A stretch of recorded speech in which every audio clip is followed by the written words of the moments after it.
सावन सोमवार व्रत की ये कथा पढ़ने से सौभाग्य में वृद्धि होने की मान्यता। पूरी कथा यहाँ पर। हिंदू धर्म के लोगों के लिए सावन महीने का बड़ा महत्व है। इस महीने भगवान शिव की विशेष पूजा अर्चना की जाती है। इस महीने पड़ने वाले सोमवार व्रत का भी काफ़ी महत्व माना जाता है। शिव पुराण के अनुसार जो व्यक्ति सावन सोमवार के व्रत रखता है, भगवान शिव उसकी सारी मनोकामनाएं पूर्ण करते हैं।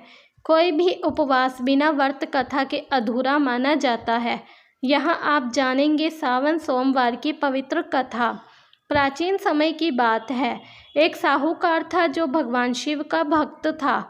उसके पास धन धान्य की तो कोई कमी नहीं थी, लेकिन संतान न होने के कारण वो परेशान रहता था और इसी कामना को लेकर शिवजी के मंदिर रोजाना दीपक जलाता था और उनकी भक्ति करता था। उसके भक्ति भाव को देखकर एक दिन माता पार्वती ने शिवजी से कहा कि प्रभु, यह साहूकार आपका अनन्य भक्त है, उसकी मनोकामना की पूर्ति करें।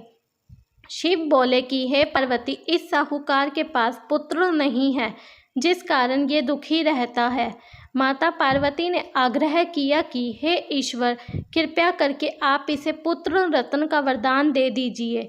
तब भोलेनाथ ने कहा कि हे पार्वती, इसके भाग्य में पुत्र का योग नहीं है। ऐसे में अगर इसे पुत्र प्राप्ति का वरदान मिल भी जाए तो उसका पुत्र केवल 12 वर्ष तक ही जीवित रहेगा। यह सुनने के बाद भी पार्वती माता ने भगवान शिव से साहूकार को पुत्र का वरदान देने के लिए आग्रह किया।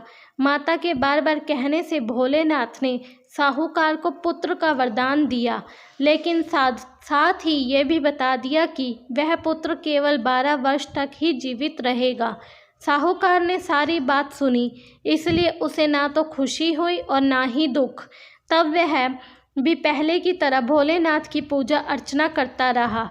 भगवान शिव के आशीर्वाद से साहूकार को सुंदर सी बालक की प्राप्ति हुई। परिवार में खूब हर्षोल्लास मनाया गया, लेकिन साहूकार ने बालक की 12 वर्ष की आयु का जिक्र किसी से भी नहीं किया। जब बालक 11 वर्ष का हो गया तो एक दिन साहूकार की सेठानी ने बालक के विवाह की इच्छा जताई। तब साहूकार ने कहा कि वह अभी बालक को पढ़ने के लिए काशी भेजेगा।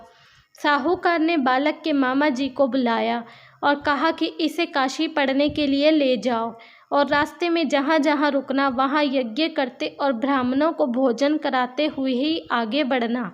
साहूकार की आज्ञा का पालन करते हुए बालक के मामा ने ऐसा ही किया।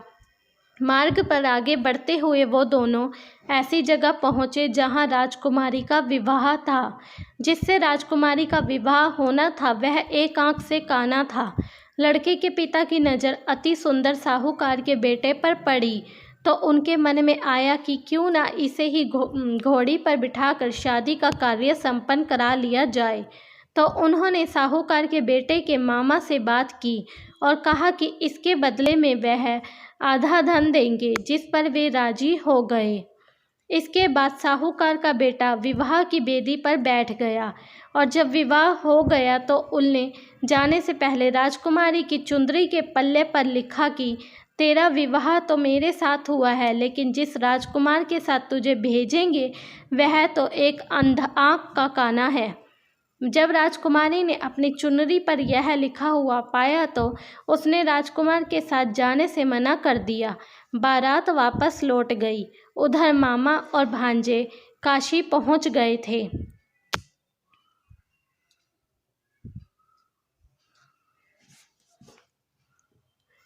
एक दिन जब मामा ने यज्ञ रचा रखा था तब और भांजा बहुत देर तक बाहर नहीं आया, तब मामा ने अंदर जाकर देखा कि उसके भांजे की तो मृत्यु हो चुकी है। वह बहुत परेशान हो गया, लेकिन सोचा कि अभी रोना पिटना मचाया तो ब्राह्मण चले जाएंगे। उसने यज्ञ का कार्य पूरा किया और फिर भांजे के जाने के दुख में रोने पीटने लगा। उसी समय शिव पार्वती उधर से जा रहे थे तो माता पार्वती ने शिवजी से पूछा कि हे प्रभु, ये कौन रो रहा है। तभी उन्हें इस बात का पता चला कि ये तो साहूकार का पुत्र है, जिसकी उम्र केवल 12 वर्ष की ही थी। तब माता पार्वती कहती कि हे स्वामी, इसे जीवित कर दें, अन्यथा रोते रोते इसके माता पिता के प्राण निकल जाएंगे। माता पार्वती के बार बार आग्रह करने पर भोलेनाथ ने उस जीवन दान दे दिया। लड़का ओम नमः शिवाय करते हुए जी उठ और मामा भांजे दोनों ने ईश्वर को धन्यवाद दिया और अब ये दोनों अपनी नगरी की ओर लौटने लगे।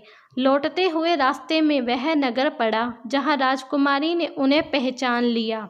तब राजा ने राजकुमारी को साहूकार के बेटे के साथ बहुत सारे धन धान्य के साथ विदा किया। उधर बालक के माता और पिता छत पर बैठे थे। उन्होंने यह प्रण ले लिया था कि यदि उनका पुत्र सकुशल ना लौटा तो वह छत से कूदकर अपने जीवन त्याग देंगे।